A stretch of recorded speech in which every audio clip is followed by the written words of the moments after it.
sometimes it's hard to get used to the new teams as they emerge, and we wonder if they're a real threat in the NFL.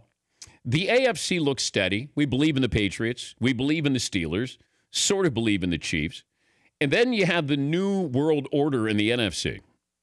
Are you all in on the Eagles at 8-1? The Vikings, Saints, and Rams are all 7-2 and leading their divisions.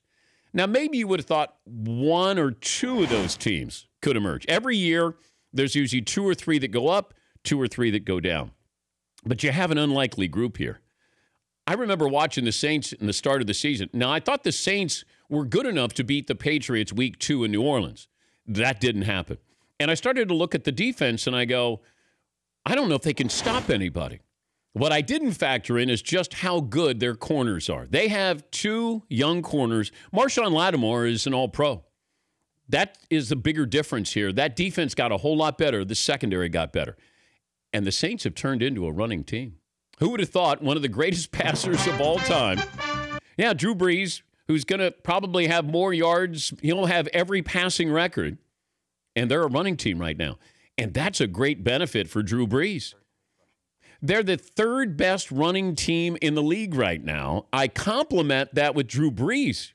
What a luxury. Because it used to be Brees, go out there, throw 45 times, and let's see if we can hold on for dear life.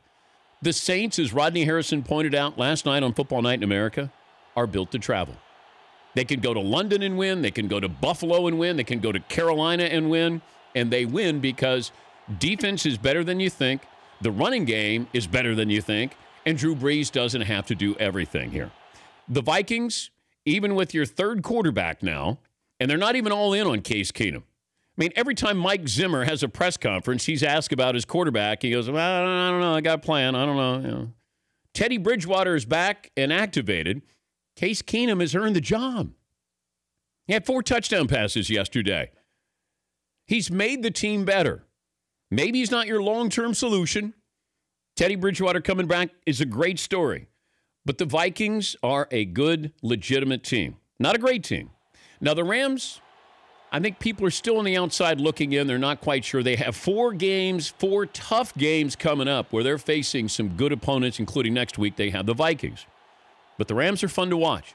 What you forget about with the Rams, because their offense was so bad, we assumed that the team wasn't good. The defense is good. Now you have an offense that takes pressure off that defense. Used to be that defense, if they gave up 17 points, knew they were going to lose. Now you're like, hey, we can give up 21, 24 and win.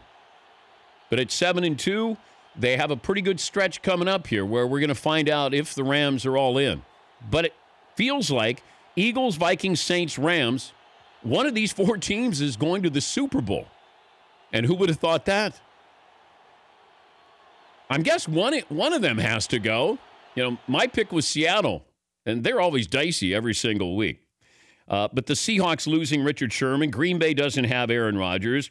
The Rams have games with the Vikings, Saints, and Eagles coming up. So a long way to go, but here you go. New world order in the NFC. For more Dan Patrick Show, tune to Audience Channel 239 on DirecTV or download the Dan Patrick Show app.